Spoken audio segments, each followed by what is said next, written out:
BBA semester 3 business statistic. Last time આપણે theory જોઈ હતી લિનિયર રિગ્રેશનની. આજે આપણે એક્ઝામ્પલની ચર્ચા કરવાની છે. એની પહેલાં યાદ કરીએ આપણે કે લિનિયર રિગ્રેશન કોએફિશિયન્ટ માટે જે R છે, R is equal to plus or minus under route BXY into BYX. આ એની ફોર્મ્યુલા છે આરની. અને BXY અને BYX ફોર્મ્યુલા જે છે કે BYX is equal two n into sigma XY minus sigma X into sigma Y upon n into sigma X square minus sigma X hall square. આ BYX ની formula છે. BYX means regression coefficient y on x અને BXY એટલે શું? તો કે BXY is equal two BXY એટલે regression coefficient x on y ને એની ફોર્મ્યુલા જે છે n into sigma XY minus sigma x into sigma y અપન n into sigma y square minus sigma y whole square.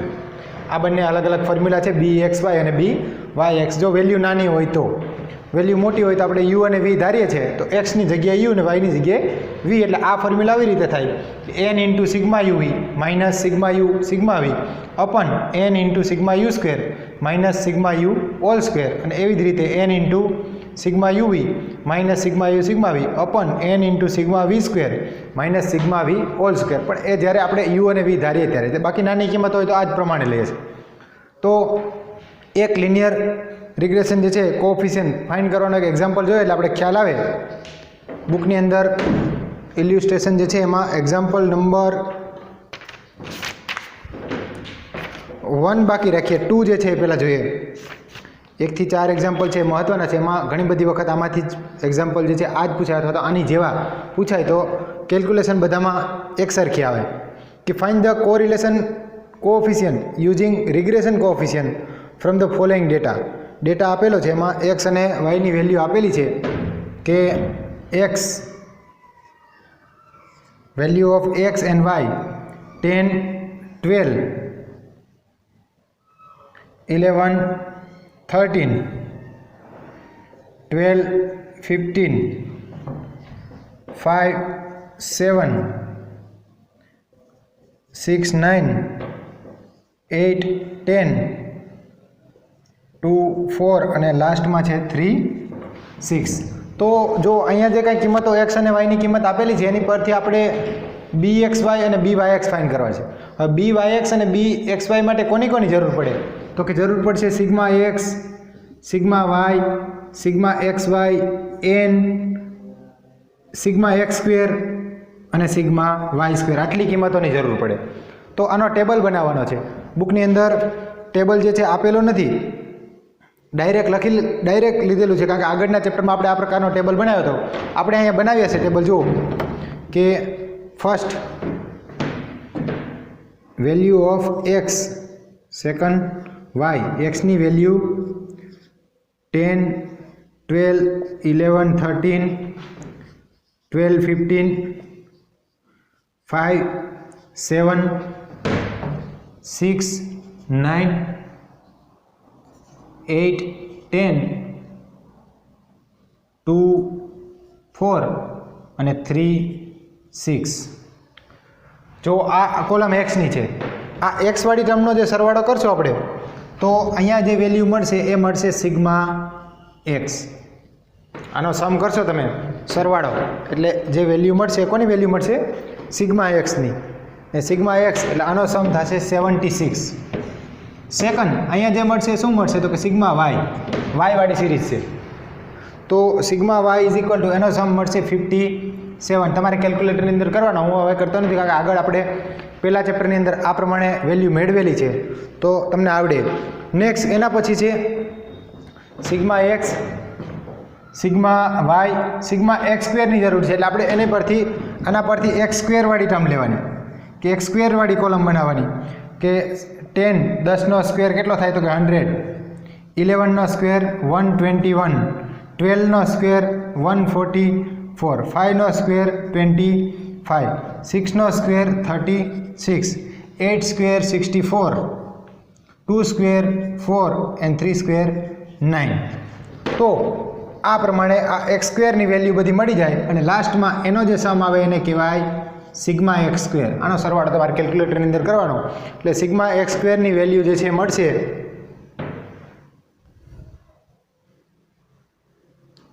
820 sigma x square ની કિંમત જે મળશે 820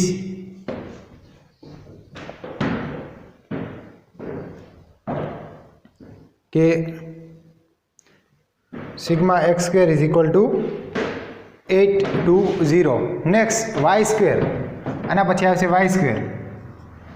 Y square એટલે આનો square લેવાનો કે આ જે કંઈ કિંમતો છે એનો સ્ક્વેર.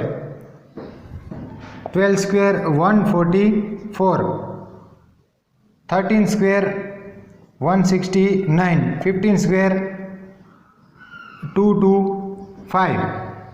તો આ રીતે દરેક વર્ગ 7નો વર્ગ 49, 9 સ્ક્વેર 81, 10 સ્ક્વેર 100, 4 સ્ક્વેર 16 અને 6 square 36.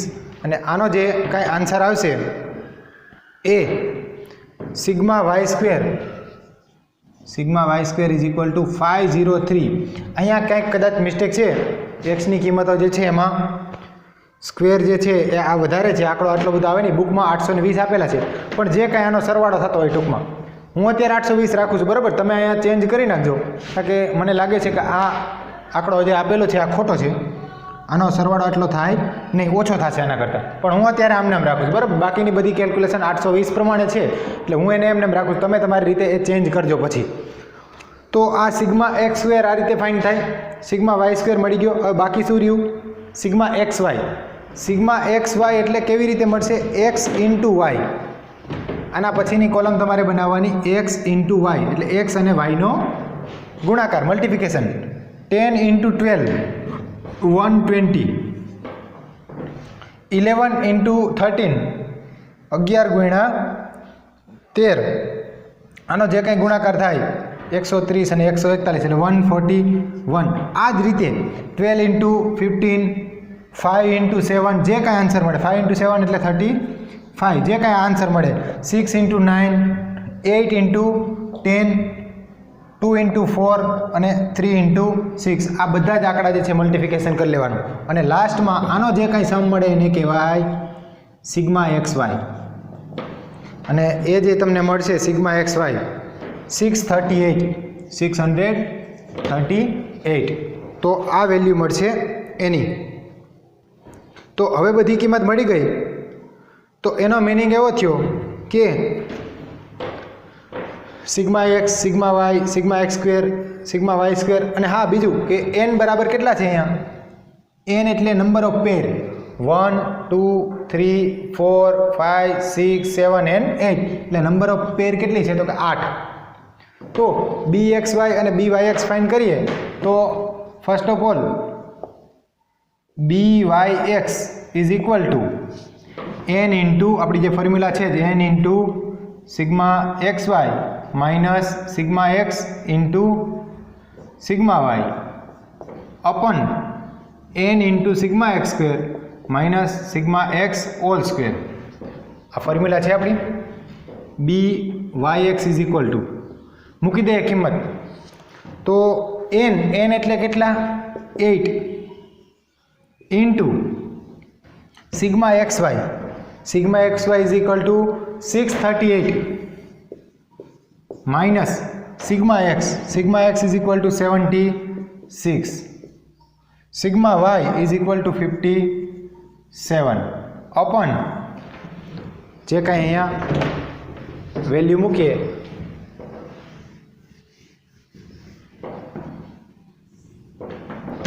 અપન n means 8 into sigma x square. Sigma x સ્ક્વેરની વેલ્યુ છે અહીંયા 820 minus sigma x whole square. Sigma x એટલે 76 આનો સ્ક્વેર હવે તમારે આ ગુણાકાર કરવાનો, આ બંનેનો ગુણાકાર, આ બંનેનો ગુણાકાર, -76 નો સ્ક્વેર કેલ્ક્યુલેટરની અંદર આવડે, બરાબર. એટલે આ જે કંઈ કેલ્ક્યુલેશન કરો અને ફાઇનલી BYX આની વેલ્યુ મળશે. BYX is equal two 0.98. 0.98 regression coefficient y on x. Second બીજી જે વાત છે BXY. BXY શું થાય? BXY ની ફોર્મ્યુલા શું છે? n into sigma XY minus sigma x sigma y upon n into sigma y square minus sigma y whole square. બરાબર છે. ફોર્મ્યુલાની અંદર વેલ્યુ મૂકી દઈએ. n એટલે 8, sigma XY means 638 minus sigma x into sigma y 76 into 57 upon n into sigma y square. Sigma y સ્ક્વેરની value કેટલી છે? 503 minus sigma y whole square. Sigma y is equal to 57, so minus 57 whole square. તો આની calculation કરવાની. કેલ્ક્યુલેટરની અંદર જે કાંઈ આગળ સાદુરૂપ આપવાનું, બરાબર ધ્યાન રાખવાનું. હું ડાયરેક્ટ જવાબ મૂકી દઉં છું, તમારે ડાયરેક્ટ જવાબ મૂકવાનો નથી. કેલ્ક્યુલેટરની અંદર પ્રેક્ટિસ કરવાની કે આન્સર આવે છે કે નહીં. તો BXY ની વેલ્યુ જે મળશે, BXY ઇઝ ઇક્વલ ટુ 0.996. 0.996. એટલે અહીંયાથી આપણને BXY અને BYX બંનેની વેલ્યુ મળી. Now R is equal to, we know that R is equal to square root of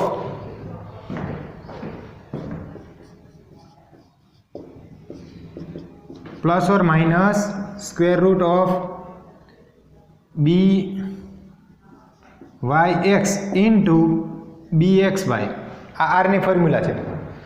therefore R is equal to plus square root of BYX ની value 0.98 into BXY ની value 0.996. જો અહીંયા sign જે છે plus અથવા minus, આપણે આગળ એક થિયરીની અંદર વાત કરી હતી કે R, BXY and BYX have same sign. R, BXY અને BYX ત્રણેયની સાઇન કેવી હોય? સેમ, સરખી હોય. એટલે જો અહીંયા BYX પ્લસ છે, BXY પણ પ્લસ છે, તો R પણ કેવો લેવાનો? પ્લસ. જો આ બંને માઇનસ હોય, આ બંને માઇનસ હોય તો અહીંયા સાઇન માઇનસ લેવાની. એટલે ત્રણેયની સાઇન હંમેશા સેમ હોય. So finally it's equal to square root of, આનું મલ્ટિફિકેશન જે છે એ થાય 0.97608 અને આનું સ્ક્વેર રૂટ વર્ગમૂળ લઈ લઈએ. Therefore R is equal two 0.99. એટલે આ રીતે R ફાઇન્ડ થાય. R માટે બે વાત કે BXY અને BYX બંને જે છે એ ફાઇન્ડ કરવાના. ત્યારબાદ આપણે R ની વેલ્યુ જે છે મેળવી શકાય. પણ આ જે છે એ તો સિમ્પલ તમારે કેલ્ક્યુલેશન જ છે. અહીંયા એક મેં કીધું એ પ્રમાણે કંઈક મિસ્ટેક છે તો આ જે કાંઈ સમ આવે એ તમે અહીં વેલ્યુ મૂકશો એટલે અહીંયા આન્સર જુદો આવશે. તો આ જે છે એક્ઝામ્પલ નંબર 2 છે.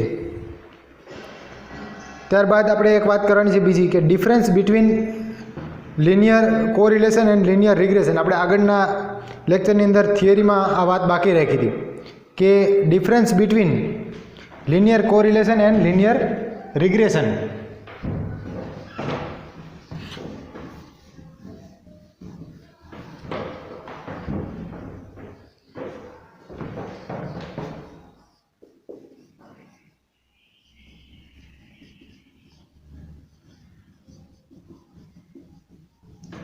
Difference between linear correlation and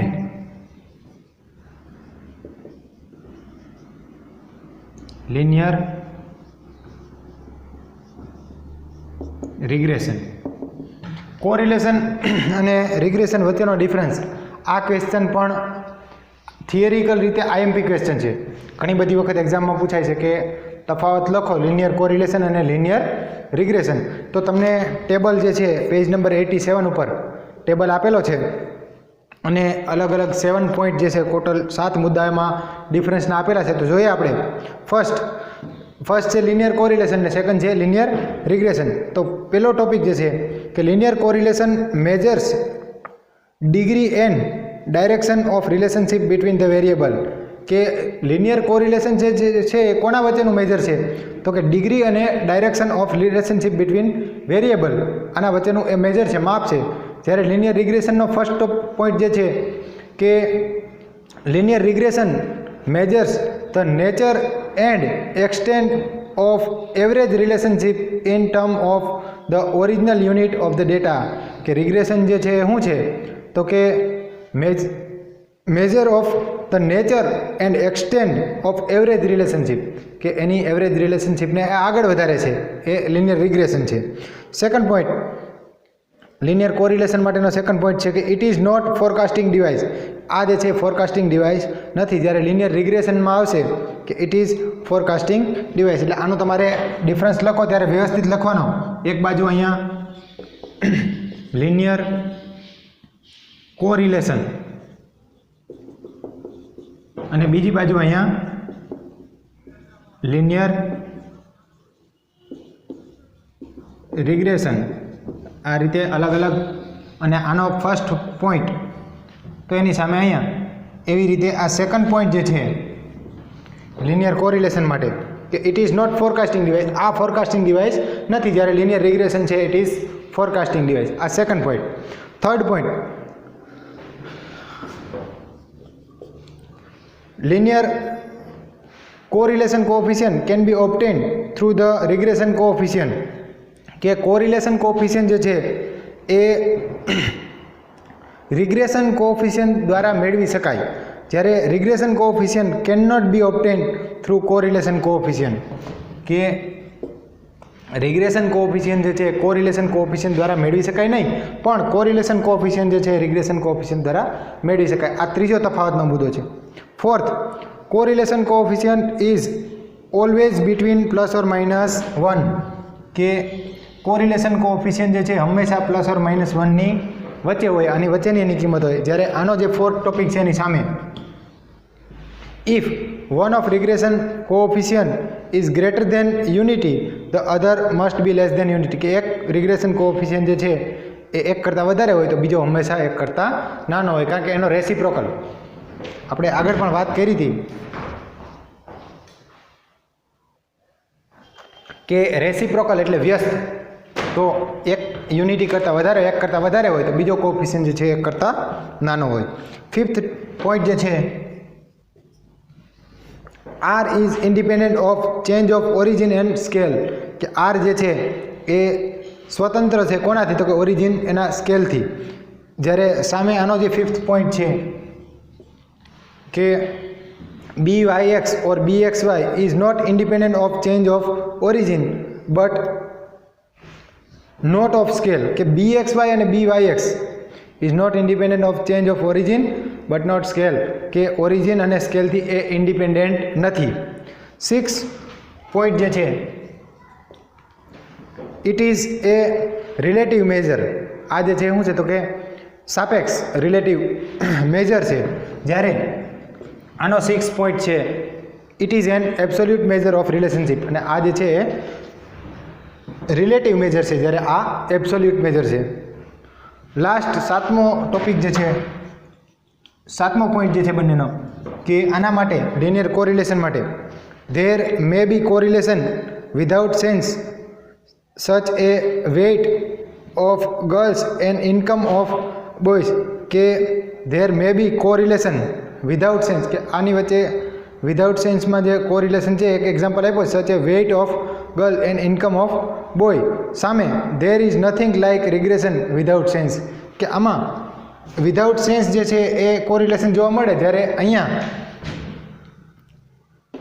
sense વગર જે છે એ નથિંગ લાઇક એ રિગ્રેશન વિધાઉટ સેન્સ, કે એનું કોઈ સેન્સ વગરનું રિલેશનશિપ જે છે એ જોવા મળે નહીં. એટલે આ અલગ અલગ 7 પોઈન્ટ જે છે ને તમારે બરાબર તૈયાર કરવાનો છે. આ ક્વેશ્ચન જે છે કે difference between linear regression and correlation, એક્ઝામની દ્રષ્ટિએ પણ આ ક્વેશ્ચન જે છે ઇમ્પોર્ટન્ટ છે. તો આજે આપણે એક એક્ઝામ્પલ અને આ એક થિયરી જે છે એની વાત કરી. બીજો એક્ઝામ્પલ હવે કરાવવાનો છે, પણ એને બાકીના 3 એક્ઝામ્પલ જે છે એમાં રિગ્રેશન લાઇન ફાઇન્ડ કરવાની છે. આપણે આગળ જે છે વાત કરી હતી કે regression line y on x અને x ઓન y, કે રિગ્રેશન લાઇન જે છે પહેલાં y ઓન x કોને કહેવાય? તો કે regression line y on x y minus y bar is equal two byx into x minus x બાર. આ y ઓન x છે અને x on y, regression line x on y x minus x bar is equal two bxy into y minus y બાર. કે આ y on x regression line છે, આ x on y છે. એટલે બાકીના example છે એમાં એનો ઉલ્લેખ છે, પણ એમાં એક્ઝામ્પલ બહુ લાંબા છે એટલે આપણે નેક્સ્ટ લેક્ચરની અંદર જોશું. આજના દિવસમાં તમારે એક આ વ્યવસ્થિત એક્ઝામ્પલ પહેલો ગણી લેવાનો, અહીંયા જે કંઈ કરેક્શન છે તમારી રીતે જોઈ લેવાનું. અને ઇમ્પોર્ટન્ટ ક્વેશ્ચન આ કે difference between linear correlation and regression, મુદ્દા બરાબર યાદ રાખવા. કારણ કે તમે બાકીના થિયરીના સબ્જેક્ટ તૈયાર કરતા હોય એટલે તમે ઘણું બધું યાદ રાખતા હોય, તો આ પણ યાદ રહી શકે. એટલે આ એક ક્વેશ્ચન કરવાનો છે અને એક એક્ઝામ્પલ જે છે એ વ્યવસ્થિત ગણવાનો છે. નેક્સ્ટ લેક્ચરની અંદર આપણે બાકી જે એક્ઝામ્પલ છે, એક્ઝામ્પલ 1, એની ચર્ચા આપણે આવતા આગળના લેક્ચરની અંદર કરશું. Thank you.